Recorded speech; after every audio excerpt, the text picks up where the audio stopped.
नमस्कार. ज्योतिषवाणी टीव्हीवर तुम्हा सर्वांचं पुन्हा एकदा मनपूर्वक स्वागत.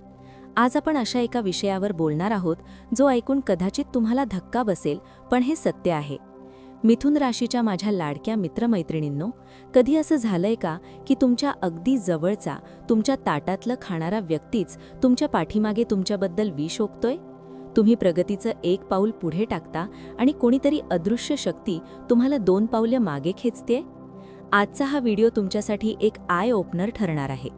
आपण पाहणार आहोत की मिथुन राशीच्या व्यक्तींना नक्की कोणापासून धोका असतो, तुमच्या पत्रिकेतले कोणते ग्रह शत्रू प्रबळ करतात आणि सर्वात महत्त्वाचं म्हणजे शत्रूची बुद्धीच अशा प्रकारे कशी फिरवायची की तो तुमचा विचार करणं सोडून देईल.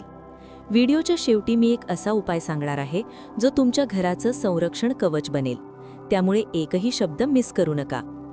मिथुन राशीचा स्वभाव आणि सॉफ्ट टार्गेट. मित्रांनो, मिथुन ही वायू तत्वाची रास आहे. तुमचा स्वभाव मोकळा आहे.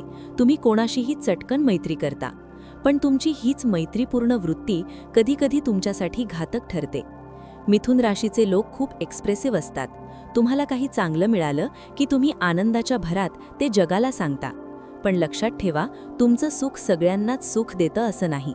तुमच्या यशावर जळणारे लोक बाहेरचे नसून तुमच्या परिचयातलेच असतात. ज्योतिषशास्त्रात बुध ग्रह जर कमकुवत असेल तर अशा व्यक्तींना नजर चटकन लागते. लोक तुमच्या समोर तुमचं कौतुक करतील, पण त्यांच्या मनात तुमच्याबद्दल असूया असते. ही नकारात्मक ऊर्जा तुमच्या प्रगतीला ब्रेक लावते.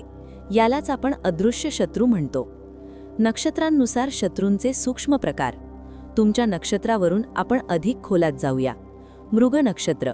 तुमचे शत्रू तुमच्या बौद्धिक क्षमतेवर जळतात.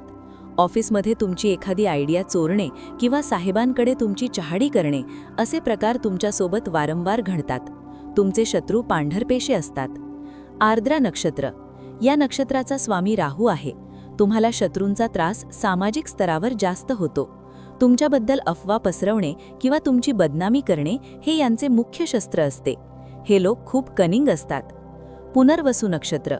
तुमचा शत्रू तुमच्या कौटुंबिक सुखावर जळतो.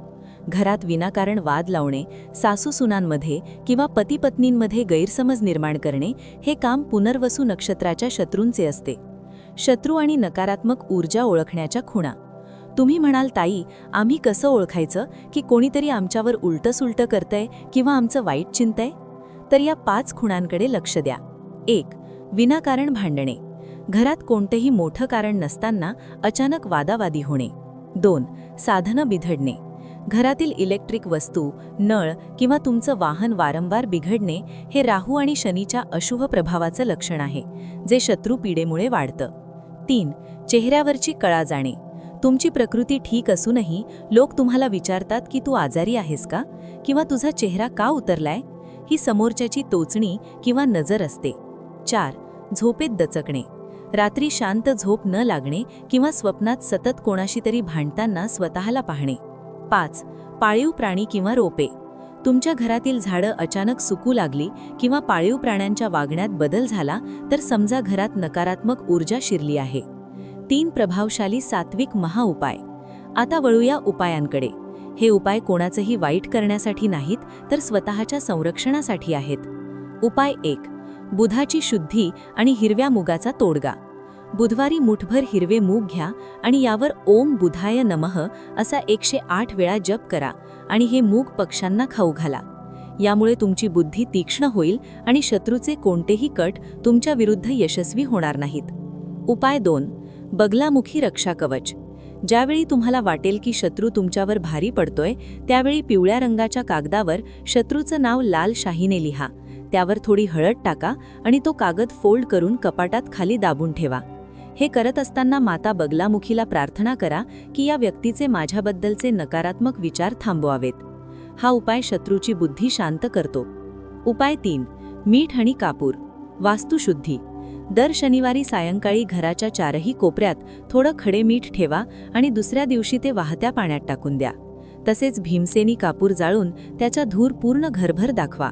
यामुळे शत्रूने पाठवलेली कोणतीही नकारात्मक ऊर्जा उंबरठ्याबाहेरच राहते. मिथुन राशीसाठी यशाचा कानमंत्र. माझ्या लाडक्या प्रेक्षकांनो, मिथुन रास ही चतुर रास आहे, पण कधीकधी आपण भावनिक होऊन आपली गुपितं उघड करतो. टिप 1. तुमची स्वप्न कोणाशीही शेअर करू नका जोपर्यंत ती पूर्ण होत नाहीत. टिप 2. तुमच्या बेडरूममध्ये किंवा तिजोरीचे जवळ बाहेरच्या व्यक्तीला नेऊ नका. टिप 3. जर कोणी तुमची खूप जास्त स्तुती करत असेल तर तिथे सावध व्हा. स्तुती ही नेहमी गोड विषासारखी असते.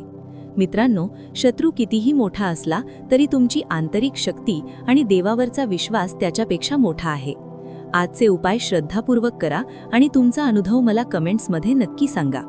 तुम्हाला हा व्हिडिओ आवडला असेल तर लाईक करा आणि आपल्या ज्योतिषवाणी टीव्ही कुटुंबाचा भाग होण्यासाठी सबस्क्राईब करा. वास्तू आणि शत्रुबाधा. तुमच्या घरातच तर दोष नाही ना? मित्रांनो, कधीकधी शत्रू बाहेर नसून आपल्या वास्तूमध्ये निर्माण झालेली नकारात्मक ऊर्जा आपल्याला त्रास देते. मिथुन राशीचा स्वामी बुध असल्यामुळे तुमच्या घराची उत्तर दिशा अत्यंत महत्त्वाची असते.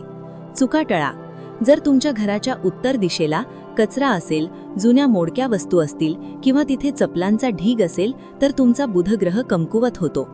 जेव्हा बुध कमजोर असतो तेव्हा शत्रू आपोआप तुमच्यावर भारी पडतात.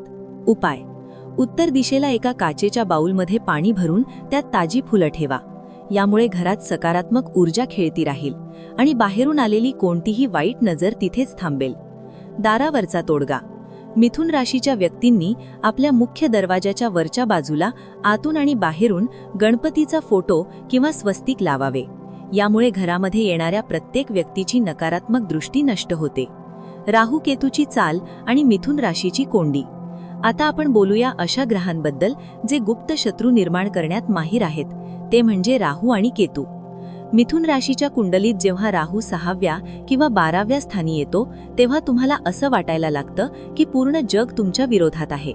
लोक विनाकारण तुमच्याशी भांडायला येतात. अशा वेळी एक गोष्ट लक्षात ठेवा, हा तुमच्या कर्माचा नाही तर ग्रहांचा खेळ आहे. विशेष संकेत: जर तुमच्या हाताची नखं वारंवार तुटत असतील किंवा केस अतोनात गळत असतील तर समजा तुमचा राहू तुम्हाला शत्रुपीडेचे संकेत देतोय. बचाव: अशा वेळी पक्ष्यांना 7 प्रकारचे धान्य खाणं सुरू करा. जसे जसे पक्षी ते दाणे टिपतील तसे तसे तुमचे शत्रू तुमच्या वाटेतून बाजूला होतील. हा उपाय मिथुन राशीसाठी रामबाण मानला जातो. मौन हेच सर्वात मोठे शस्त्र. माझ्या लाडक्या मिथुन राशीच्या लोकांनो, तुमच्यासाठी एक गुपित सांगते. तुमची रास द्विस्वभावी आहे, म्हणजेच तुम्ही एकाच वेळी 2 विचार करू शकता. शत्रू जेव्हा तुमच्यावर वार करतो तेव्हा तो तुम्हाला अस्वस्थ करण्याचा प्रयत्न करतो. मानसिक तोडगा. जर तुम्हाला कळलं की कोणीतरी तुमच्याबद्दल अफवा पसरवतंय तर त्यावर लगेच स्पष्टीकरण देत बसू नका. तुमचं मौन त्या शत्रूला जास्त अस्वस्थ करेल. जेव्हा तुम्ही शांत राहता तेव्हा समोरच्याची शक्ती क्षीण होते. प्रभावी नियम: दिवसातून किमान 15 मिनिटं शांत बसून प्राणायाम करा. यामुळे तुमची ऑरा इतकी मजबूत होईल की कोणत्याही व्यक्तीची वाईट नजर तुम्हाला शिवू शकणार नाही. मिथुन राशीच्या स्त्रियांनी विशेषतः सायंकाळी तुळशीपाशी दिवा लावताना शुभम करोती म्हणावे. हे तुमच्या मुलाबाळांचे आणि पतीच्या रक्षणासाठी सर्वोत्तम आहे. शत्रूच्या बुद्धीवर विजय मिळवणारा गोड उपाय.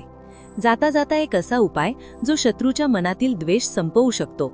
जर तुम्हाला माहिती आहे की अमुक एक व्यक्ती तुमचा शत्रू आहे तर बुधवारी त्या व्यक्तीचं नाव घेऊन गाईला थोडा गूळ आणि हिरवा चारा खाऊ घाला. हा उपाय केल्याने तुमचं बुध तत्व मजबूत होतं आणि समोरच्या व्यक्तीच्या मनातील तुमच्याबद्दलचा राग शांत होतो. हा उपाय शत्रूचा नाश करण्यासाठी नाही तर शत्रूचं शत्रुत्व संपवण्यासाठी आहे. अंतिम निष्कर्ष आणि महामंत्र. तर माझ्या लाडक्या मिथुन राशीच्या लोकांनो, आज आपण शत्रू ओळखण्यापासून ते त्यांच्या नायनाटापर्यंत सर्व काही पाहिलं. लक्षात ठेवा, तुमचं चांगलं कर्म हेच तुमचं सर्वात मोठं कवच आहे. आजचा महामंत्र: रोज सकाळी उठल्यावर करदर्शन करा आणि म्हणा, मम शत्रू पराजयम कुरु कुरु स्वाहा. तुम्हाला हा सविस्तर व्हिडिओ कसा वाटला? जर तुम्हाला तुमच्या आयुष्यात सकारात्मक बदल घडवायचा असेल तर आजच हे उपाय सुरू करा. कमेंट्समध्ये श्री स्वामी समर्थ लिहायला विसरू नका, कारण स्वामींचा आशीर्वाद पाठीशी असेल तर जगातील कोणतीही ताकद तुमचं वाकडं करू शकत नाही. व्हिडिओला लाईक करा, शेअर करा आणि आपल्या ज्योतिषवाणी टीव्हीला आजच सबस्क्राईब करा. भेटूया लवकरच. तोपर्यंत तुमचा आरोग्य आणि सुख जपून ठेवा. धन्यवाद.